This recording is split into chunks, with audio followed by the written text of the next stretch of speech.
What is love and what is it not? Is unconditional love a good thing to be strived for?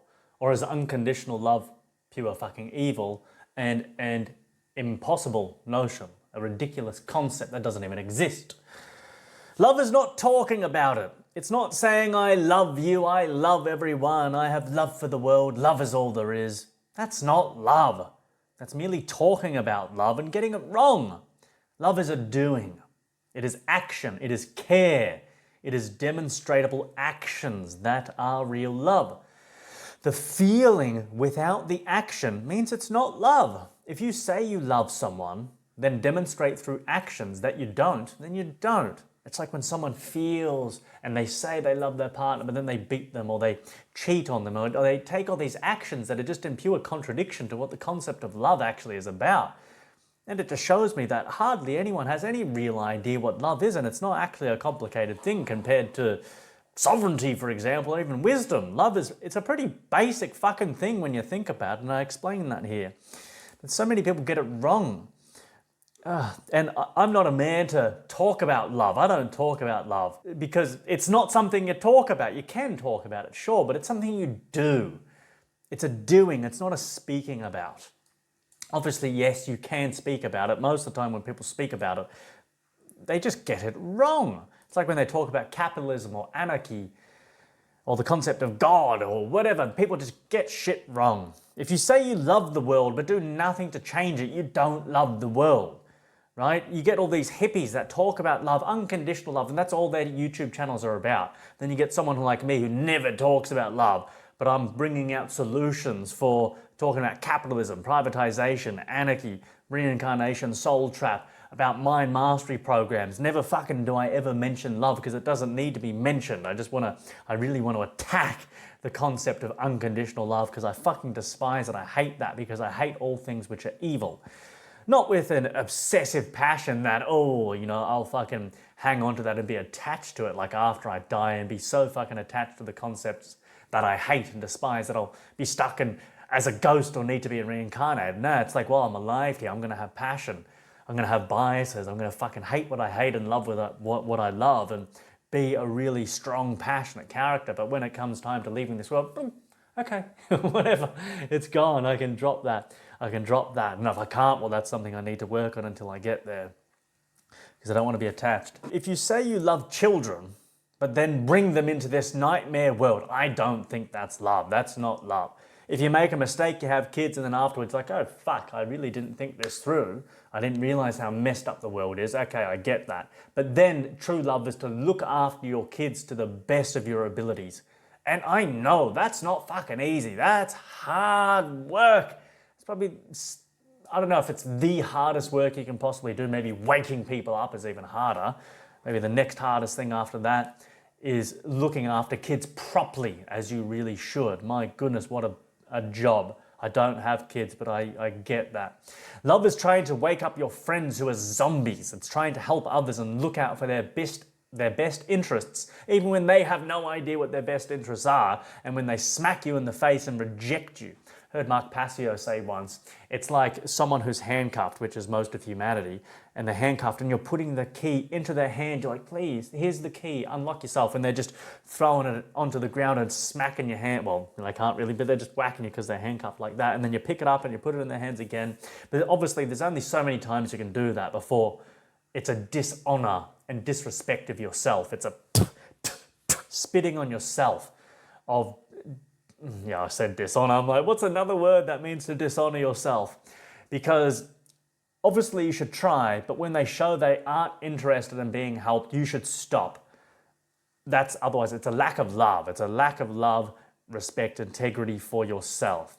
Because if you keep on trying and you realize, like objectively, there's nowhere you can go with that person, stop fucking trying. What are you doing? It's just stupid.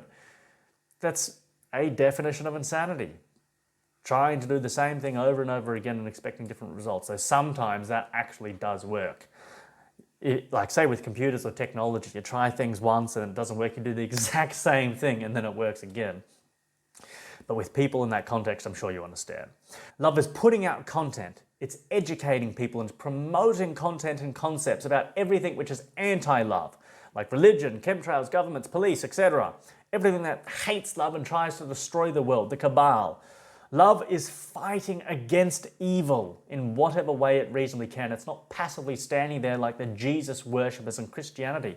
My goodness, what system is more evil than that? Hardly nothing. Nothing really is more evil than that system. And the concept of Jeevil, well, that's a bloody good name for him. Jesus and evil. They are one and the same, literally one and the same thing. That is the definition of evil. Jesus, turn the other cheek, bend over, let anyone else do whatever they want to you.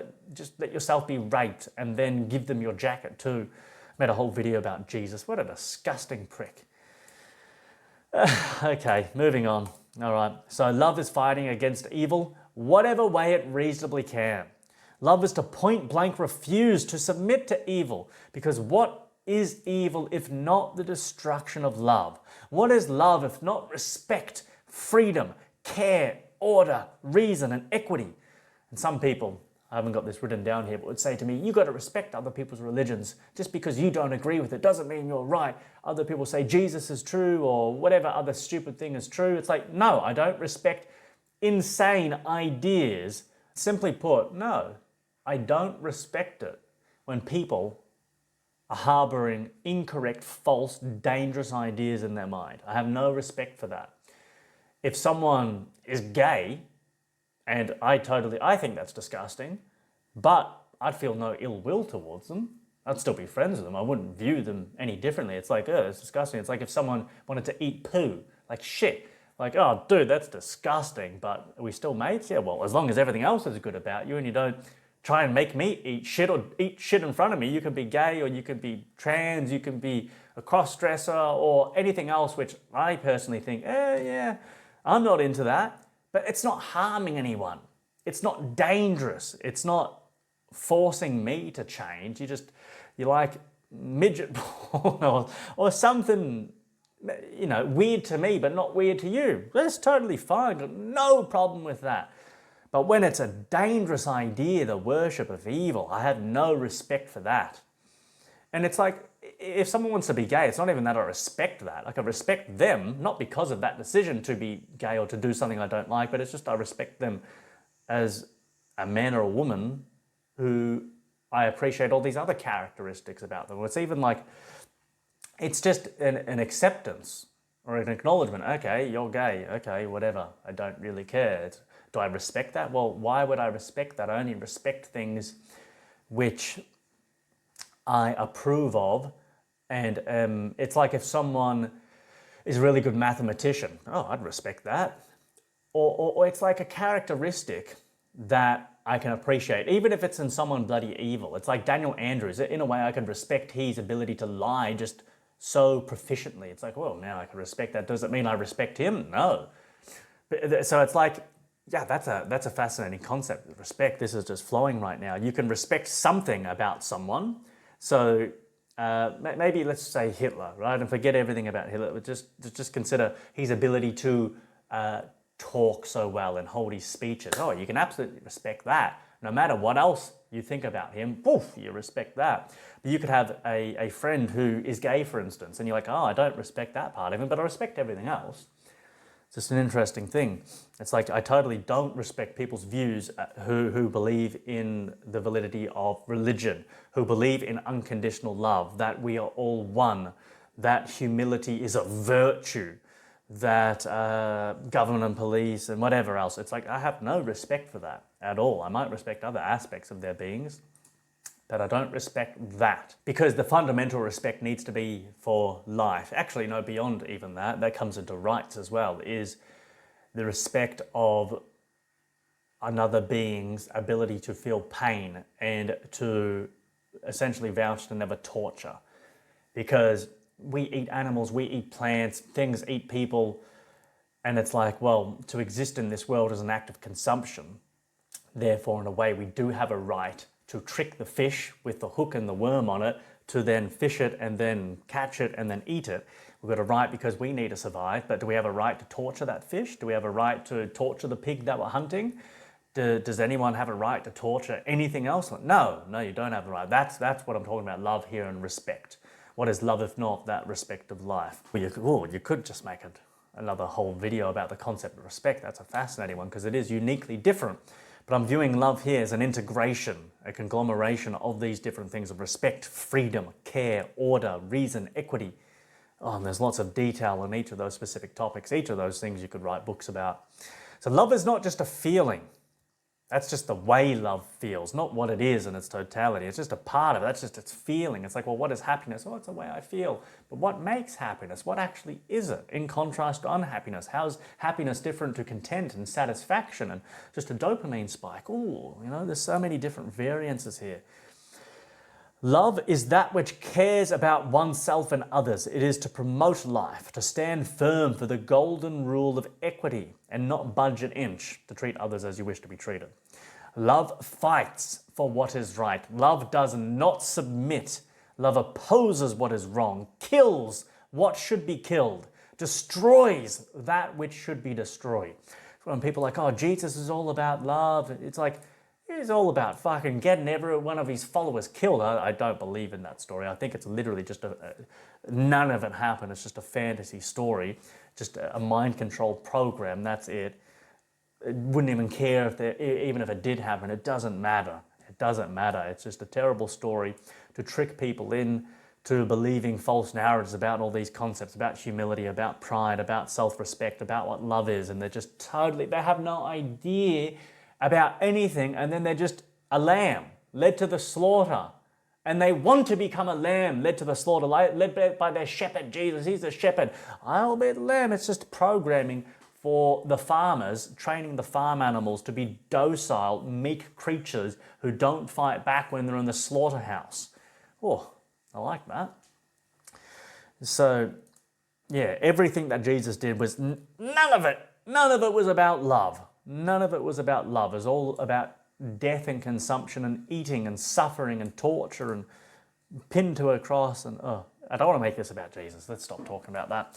I got a whole other video about that. The greatest form of love is to fight, oppose, and if possible, destroy that which seeks to destroy love. And you could say love is synonymous with life, and whatever is trying to destroy life, that is that which is evil. And you can get so nuanced there as well, because you're like, well, eating the fish, eating the chicken, the pork, is that evil? I'm not, yeah, because you could just go into so many nuances, can't you? About so many things. The police are evil, the government are evil, the bankers are evil, the billionaires are evil, the secret society members are evil. All those who actively work to destroy freedom, order, equity, reason, respect, and care are evil. I need to bring up a definition of what I'm meaning when I say evil. Evil is on a continuum of causing unnecessary and unjustifiable harm and suffering to knowingly, with cruel intention and desire, to cause that unjustifiable and unnecessary harm and suffering. So is it evil when the lion eats the gazelle? No. Is it fucked up? Absolutely. Is it evil of the system who designed that? Well, yeah, that's evil. But the lion has only a lion's consciousness, a low-level animal consciousness, so does the gazelle, and it's just doing what it needs to survive by ripping it apart from the balls first. Like, that's not evil. The lion isn't evil. Is it an act of evil? You could say, yeah, it is an act of evil. And when people are farming chickens and cows and all that kind of stuff, you could view it as an act of evil as well. But it's on a continuum. That would be well down one end of the scale, because it's like, well, that's a necessity for us to survive.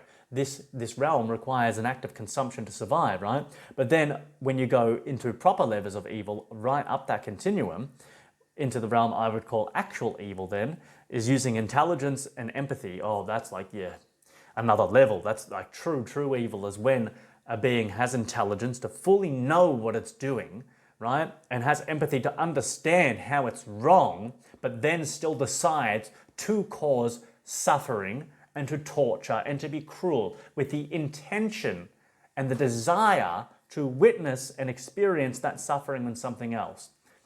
That's what I'm saying evil is, the unnecessary and unjustifiable harm caused against something else which can experience harm. And it's like with the full knowingness of someone who does that, knows they wouldn't want that done to themselves. If Voldemort or a police officer knows they wouldn't want to be raped or tortured or pulled over or assaulted or choked out, but then they willingly do it to someone else, and you can make a case for police. They're just too unintelligent to actually know what they're doing. It doesn't let them full off the hook, but it like takes them down the continuum of the evil scale. But it doesn't, it's like, I still view police as the ultimate reason why evil can exist. They're the ultimate perpetrators of evil, because the politicians and the bankers and the Rothschilds and the Rockefellers and the Pope and even the astral entities, all of those beyond, they're just planning and scheming. They're not actually committing the evil. All that full responsibility and culpability falls onto the police. They're the ones who are actually enforcing the evil. Like, even though they're not fully knowing what they're doing, they have a very limited intelligence and very low levels of empathy because they're just psychologically broken. Perhaps not every single one of them, but all of them have to have a degree of mental illness to wear that uniform. It's just, you know that for certainty. They have to have that mental illness, be infected by that Agent Smith mental virus to do what they do. They're just devoid of love. It's like the love has been parasitically leached from them by a mosquito, by a Trojan horse software virus that's just pulled the love from them, pulled the wisdom from them, pulled the empathy out, just annihilated and boxed in the intelligence. So all that's left is just a broken orc that all it seeks to do is hurt and cause harm because it was so badly hurt. That's one way to look at it. That's what I see. And obviously, there are continuums as well. Some of them are only a little bit broken, and then some of them are very, very, very broken. All things are contextual. All knowledge is contextual. Everything is contextual. Everything is contextual. Just to give a brief example of what that means, it's like, well, gravity makes things fall down. Everything seems to fall down. Where's down? This way, right? But then you're like, well, how do you explain a plane? Well, it's contextual, right? There's specific science that explains physics and the law of gravity and whatever, aerodynamics and how it can fly. And so it's not violating the law of gravity. It's just, knowledge is contextual. All those who actively work to destroy freedom, order, equity, reason, respect, and care are evil. When they do it, or whether they do it consciously or unconsciously, knowingly or unknowingly, it is no pardon. One can only be granted amnesty when they recognize their wrongs, do what they can to rectify their transgressions, and commit to living a life crime-free. Love is not unconditional. Nothing could be further from the truth. I don't know, yeah, how could anything be further from the truth than that concept right there? To love unconditionally is to despise everything equally and wish to annihilate or assimilate it, because it is not only nonsensical, but a literal impossibility to love unconditionally. It's impossible for good reason too. If you could truly unconditionally love, you would love your enemy, your oppressors, your enslavers and your controllers, and do nothing to stop their acts of evil. And I know the Bible and Christianity preaches that, and people even say that they do that. You know, they'll rate, oh, I love them, but you don't actually. It's a delusional lie that people tell themselves to try and cope with trauma and their pain and suffering. And that's all it is. It's not the truth. It's a lie. And they're living and breathing that lie, because you just can't. It's not possible. And I'm saying that objectively it's not possible, not subjectively. If love exists, and I'm saying love does exist, and anyone with a rational mind has to agree that love exists, that means it can only exist because the concept of no love exists. Everything in reality has its opposite, its duality, which is a good thing, which is good and is logical. You can't know freedom without knowing slavery. You can't know light without dark.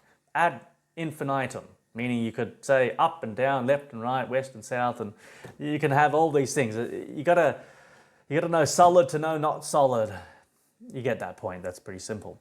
Everything in reality has an identity, a nature, and a scope of what it is and what it's not. Love can't be care and not care. It can't be evil and good. It can't be freedom and slavery. It has to be something defined with parameters. Parameters that may be blurred sometimes, but with parameters nonetheless. To think anything has no parameters or conditions of existence is to vacate oneself to a void of delusion. Nothing is infinite except the concept of infinity itself. Everything else in reality has a specific set of conditions of what it is and what it is not. A rock is not a goat. Sovereignty is not slavery. Pride is not humility. Courage is not cowardice. Pain is not integrity. The astral realm is not this realm.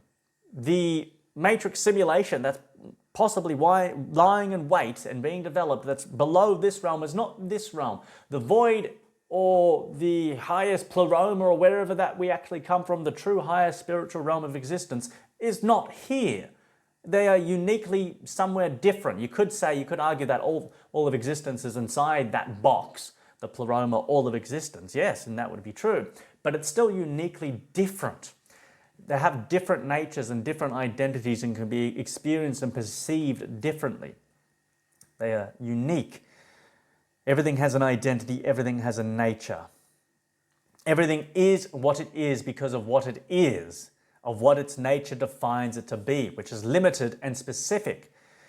Without identity of things, there would be no things. If the ground didn't have a nature of what it was and what it wasn't, there wouldn't be any ground to stand on. The ground only exists because its characteristics are different to that of air or of the sky. And A is an A because it's not a B. A and B are different. 1 and 2 are different. 1 and 0, on and off, are two totally different concepts. They're interconnected, but they're uniquely different. A square is not a triangle. Love must discriminate, otherwise it is not love. Everything is not good. Everything is not evil. Everything is not neutral, nor hot, nor cold. Everything is everything, and everything is made up of near infinite specific components to form a gestalt whole, a whole that is greater than its parts. If you loved your child and a police officer, or imagine a Christian demon equivalent, then what you are displaying is not love if you love all of those things equally. It's simply your mouth moving and emitting noises like a parrot with no conceptualization of what the sounds it's making mean. I unconditionally love. I love everything. Everything is infinite love. And it's like I hear David Icke say that as well, and I totally respect David Icke and 95 or maybe 90% of what he says. It's fantastic, and it's taken me to great new heights. But then some things that he says, that whole idea that everything is infinite love, is like, no, man, that's just wrong. It's bad. I mean, he doesn't talk about unconditional love. That's even worse than the concept of infinite love. Way worse. Unconditional love is next level shit. It's one of the most evil things that you can ever fucking conjure. Is that, like, and you really need to get that. You need to get that through your head, because you need to look from the point of view of the enemy. What would Yahweh, how would Yahweh and Jesus use that weapon against you? Unconditional love. Just, you really need to have empathy and put yourself in the shoes of what evil does, right? Evil that has intelligence and even empathy as well. And picture, right? People claim they are all that is and ever could be, and that they're infinite forever. Then you need to understand what evil is. Understand how that is, that you can choose not to be evil, right? Because when you have the intelligence and empathy, it's near impossible to actually be evil. I say near impossible because I'm not sure if it's totally impossible. It seems like it could be, but I don't know for sure. But when you think from that point of view, how could you ever qualify unconditional love? Because you can understand and you can see very specifically how the enemy uses that to destroy the true concept of love, to enslave and to cause so much pain. Just love your enemy. Love all these bad things that are happening. Reincarnate here forever. Just love the government. Love... Ugh. Okay, moving on. How could you love the most special person in the world, your child, as much as the bane of spiritual existence across all dimensions in the infinite forever? And that's what I'm calling the police. And I'm saying the police because it's a mindset. It's not, well, it's the uniform itself, but it's the mentality of the specific people who inhabit that position and role as a policing agent, whether it's in this reality or any other reality. It's that mindset of just attack, attack, attack because I want to hurt, hurt, hurt, and thinking they're doing it for the right reasons or the wrong reasons. It doesn't really matter. They both blend into the same thing. I mean, how could you actually believe you're doing it for the right reasons unless you're just literally a demented subhuman, like a literal orc or something? And that's, I mean, it doesn't excuse what they do, but that mentality, that's I see that as the fucking bane of spiritual existence across all dimensions in the infinite forever. Because without that, then the evil behind that is literally powerless. It's powerless to do anything. Because you got to understand that concept. That is such an important concept to really understand. Maybe I'd write a whole essay about that one time. For that is what a person who embodies the reality error known as agent idiot, the unthinking, obedient, chaos-producing reality virus, often known as police officer, truly is. That's what they are.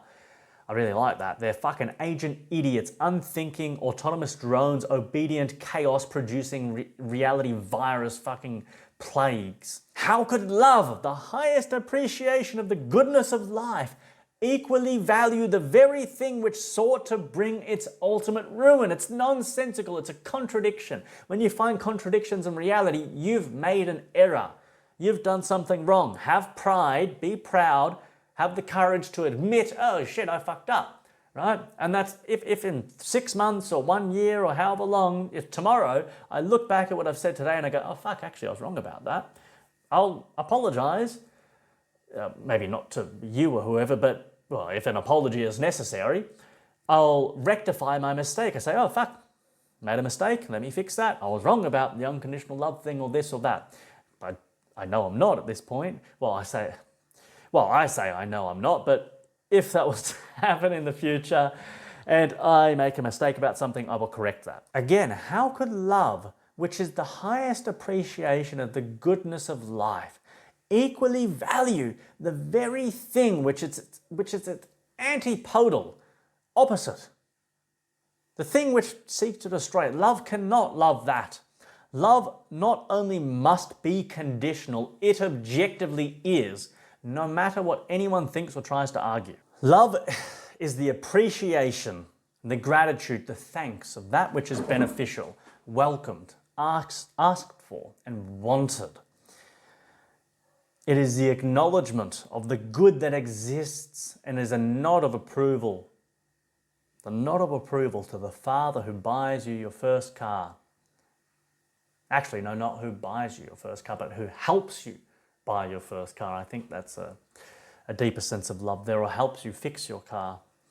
Or the mother who provides a shoulder to cry on after your first heartbreak, or the sister who's always there to listen to your concerns and now always shows you a new perspective. Love is the friend who stands by your side through thick and thin, who helps you move, who spends time with you when you're feeling at your lowest and at your best. Love is the purr of a kitten on your lap. It's the look in a puppy's eyes. It's the inhalation of a rainforest breeze. Love is the gratitude of a client whose life you helped transform from fat and sickly to fit and healthy. If one loved everything and anything without filter, then what are you appreciating? What are you valuing if you value all things equally? It's practically saying you value nothing at all. If you would love the man who rapes you just the same as the woman who makes love to you, you are sick in the head and detached from all realities everywhere. To value is to discriminate values. A healthy man values nutritious food over McDonald's. These options are not equal. An intelligent man values philosophy over gossip girls. If one has no hierarchy of values, then they have no consciousness. A consciousness must have values. Look within and see the incontestable truth of this within yourself. We all have values. That which we act to gain or keep, that's a definition of value. Something that you act to gain or to keep. It is the reasonable appreciation of something or someone else's character or characteristics that you appreciate and admire. You can love a car's beautiful, artistic, aesthetic beauty, the balance of a sword, or the intellectual acuity of a partner. Because you value all the characteristics of each of these things, they are all different types of love, but all a form of love nonetheless. The most high form of love typically is for other people. You love other people, parents or partners or children or friends. But it could also be love for oneself. That's probably the highest form of love, the love you have for yourself. And then you also have the love of the pursuit of knowledge. I love that. And for other concepts like freedom and sovereignty, that's why you get people who fight and die for freedom and sovereignty. They'd prefer to die, they'd even see their family die, rather than cede and submit and obey, because they're fighting and dying for things that they love more than their own life and others' lives that have a greater meaning to them. These are the greatest forms of love, and one can only love these things because one values the characteristics which make them what they are. If they were devoid of the characteristics that they appreciated, well then how could they love them?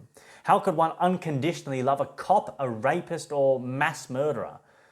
What is it about those evil creatures that they value, admire, appreciate, respect, and support? It is an act of evil to love and side with evil and acts of evil. It is a monstrous transfiguration of what true love actually is, to love without conditions. It's an abomination. Love is conditional upon reasonable conditions. If you loved your partner, then they began to cheat on you, to steal your belongings, hit you, rape you, drug you, humiliate you, and eventually plot to kill you, yet you still loved them, then you honestly get what you deserve because you're too mad to share a space with those who actually understand and cherish true love. Space, world, reality. Get out of here. To allow such vile transgressions against oneself and not only do nothing to stop it, but to actively support it via one of the most powerful ways you can, through the act of loving, or pretending to at least, one's tormentor, it only allows and shows a deep hate and disgust for one's own existence. Only one who has been temporarily fooled or who has no self-respect can unconditionally love their abuser. As I've heard of a lot of cases of women staying in partners. Some of my closest friends have been in partnerships where the man abused them, and then they stayed in that relationship because they'd been so programmed because of religion and Christianity and the whole Jesus psyop bullshit, and they still unconditionally loved because they were temporarily fooled, and then after a certain amount of years, which is still a long time, then they came to their senses and got out of that and realized, hold on, I don't unconditionally love that man who was doing all those terrible things to me. I fucking hate their guts and I want to see them dead. And that's a totally understandable perspective when it comes to objective conflict resolution and disputes and stuff, what you'd actually do in a situation like that. I still recommend rehab and remedy, but from a personal level, revenge is understandable, but not from an objective societal point of view. But I've made other videos about that. Actually, I've got a whole video dedicated to the concept of fighting against revenge and punishment and torture of the incarceration system of nowadays, and showing a rehab, remedy, rectification. I've got a whole video about that on the channel.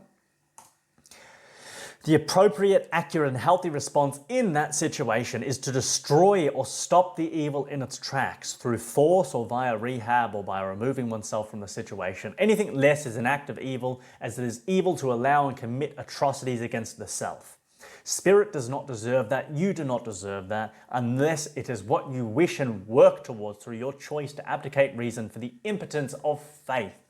Because only one who has been assimilated by the mind aids of faith could ever rationalize that unconditional love not only exists, but is the greatest and highest form of love that exists. It's as I said before, refer to what I said before. Not only is it the lowest form of love, but it's a love that's so low, it doesn't exist at all. There is no such thing as unconditional love. It's not real. It's a mass hallucination among a tribe's people who haven't yet graduated to the realm of reason. Love in the context of people is based upon mutual benefit, not obligation or sacrifice.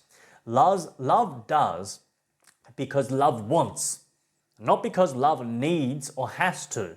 Otherwise, it's not love, only fear of consequences. Love helps oneself and others because love wants to see more of what it loves in the world. Love wants to reproduce itself in as many forms as possible that are like it, that are good, orderly, free, and happy. And I mean, reproduce itself like a loving artistic picture, or a beautiful car, or a nice sword, or a great garden, or a beautiful piece of furniture, or a lovely coffee. And there's so many forms of love. And say if this was a utopian world, reproducing itself in actual people. Though, as you may know from my prior videos, I I'd say, yeah, the concept of antinatalism. I resonate with that. Love cares and love protects. Just like a real man would protect his woman and children if a rapist breaks into his home. The man who loved his family would not sit back and idly watch the rapist go to town on his wife and daughter. He would use force to stop the rapist and, if necessary, end its life. Love knows when to take a life when necessary and when to save one.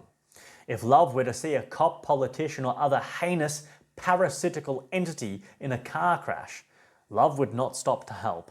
Love would allow the chaotic creatures to pass and to leave this world, and in the process ensure the world improved in quality, even if just by a fraction.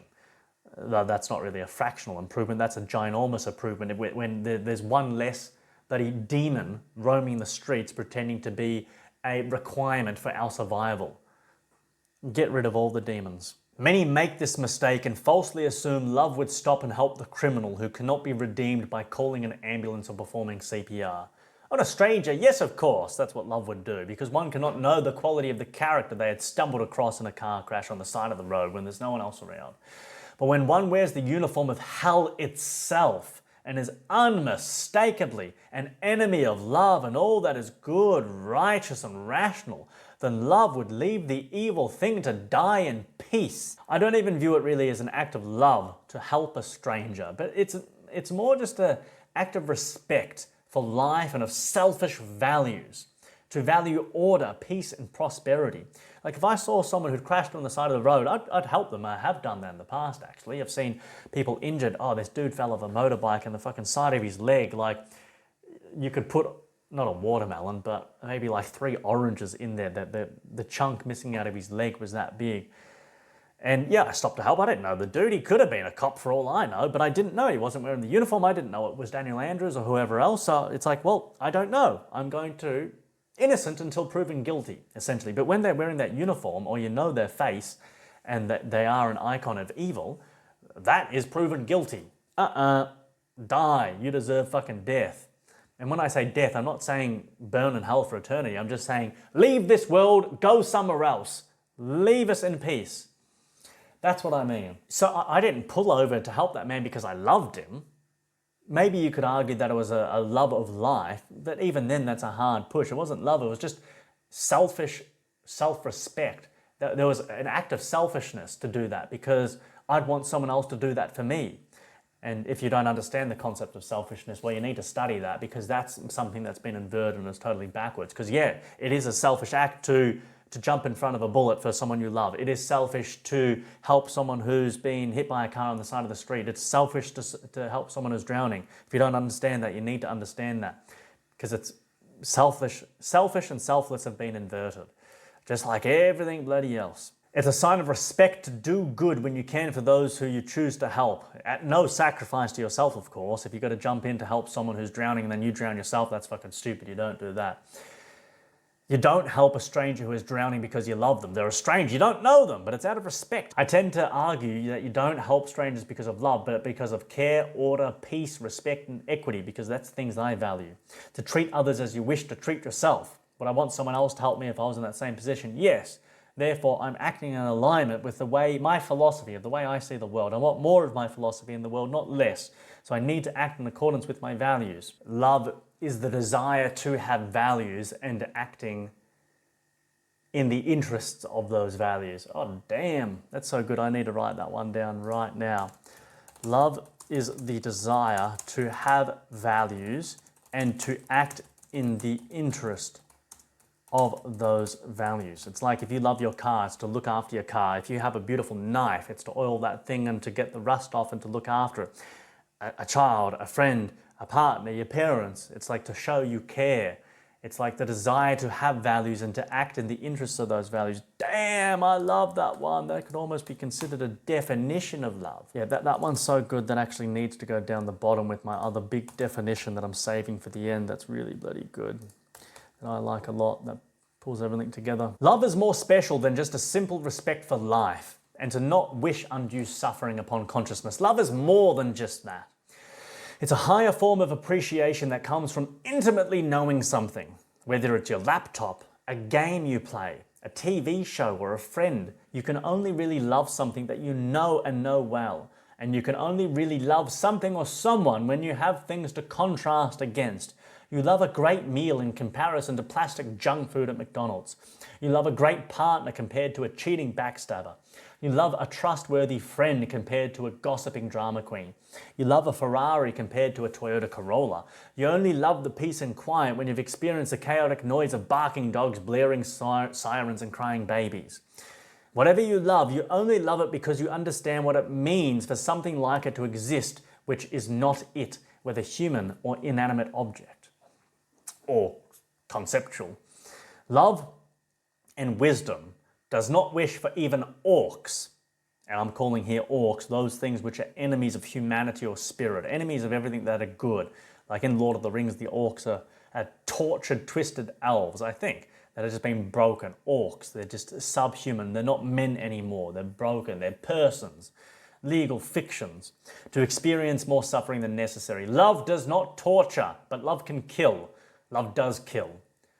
But it is evil that tortures. Love kills justifiably, never unjustifiably, obviously. It is evil that tortures and kills unjustifiably, but you've got to specifically focus on that concept of torture, because torture is so much worse than death. Evil traps its enemies, most often proponents of love and good, in cages, in prisons, for decades or even a lifetime. This is not an act of good love or wisdom. That is evil. If we had the power to stop the criminals, to make all the wrongdoers in the world stand trial for their sins, then not even the police, the ultimate shoe stain and lowest form of demonic creature, deserves to be imprisoned and tortured. And imprisoned and rehabbed, yes, of course, but not tortured. Not even they deserve to be tortured. No one deserves to be tortured. Love, if possible, gives opportunity for evil to correct their mistakes. Just like I would forgive the police who have assaulted, robbed, and kidnapped me if they were to recognize their errors and make amends. If they came up and said, James, we're so sorry, holy fuck, like I shouldn't have choked you out, I know now, I understand, I've watched your videos and I've learned, you've shown me the truth, I get it now, I have no right to do that, I was entranced and hypnotically controlled by a mind virus and I've broken free, I understand what's right, what's wrong, and I'm never going to do that again, please let me make it up to you. I'd say, well, man, just that apology is pretty much making up to me. That would be a wonderful thing. Yeah, I would be able to feel love in my heart for that. And I'd forgive them if they were able to do that. And I said, yeah, I could, because I'm not going to hold a grudge unnecessarily. I'll hold a grudge if it's reasonable and it's justifiable, absolutely. But if someone deserves forgiveness, absolutely, I'd forgive them. It's only evil when you forgive the unforgivable. But is that likely for the police to do that? Man, when I was talking about that, I actually felt like it was possible. I was feeling like actually the cops who have attacked me coming and saying sorry, and I had this really good feeling. I was like, wow, that would be amazing. And I'd love to forgive them. I'd love to forgive them. That'd be awesome. And sit down, I'd make a video with them. I'd go out to dinner and eat with them and just to see this, just see the facade fall off, just this red-skinned horned demon, and just it transforms back into a man. It's just the uniform comes off and it's just the man underneath, and the virus has been uninstalled, it's been deleted.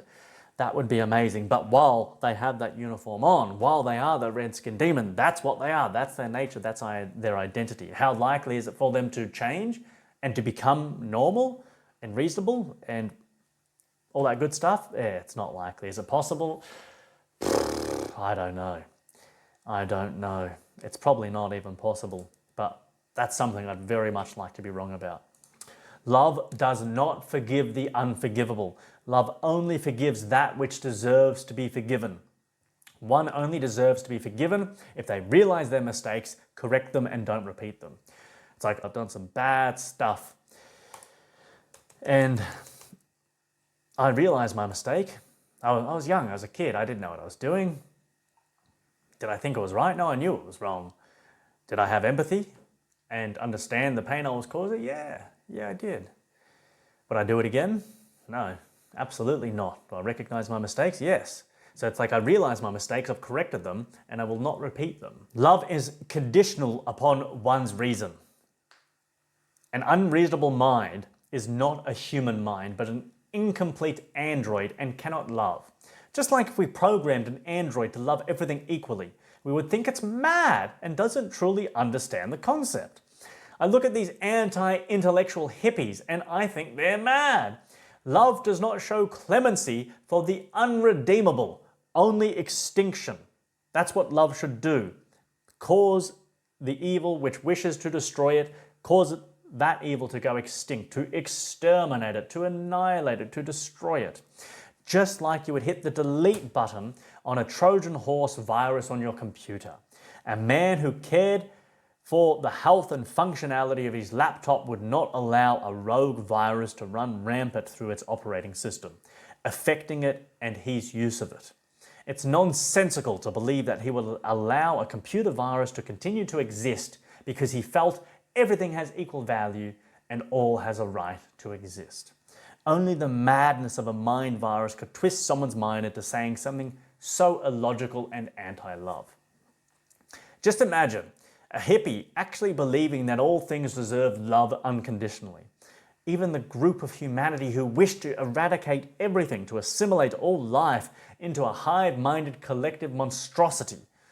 The hippie would say that they love all of life and the very element which would destroy it equally. Alas, let me go over that again. The hippie would say that they love all of life and the very element which would destroy it all equally. Like, what is that if not just a delusion? It's just wrong.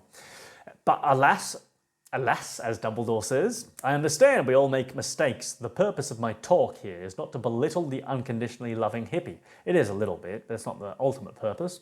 But to bring awareness to the error of this mentality and to embrace the concept of true love, which is discriminate and to love almost got fucking tricked myself there. No, it's to love conditionally upon the values that one appreciates and wishes to experience more of. Love, I love this line. This line is one of the best out of this whole talk. Love is the desire to gain, enjoy, or experience a value. You cannot love something you don't value.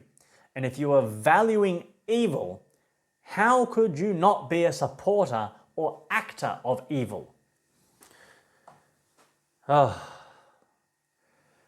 Just replay that part again. I love that part. Love is the desire to have values and to act in the interest of those values. Yeah. That's it.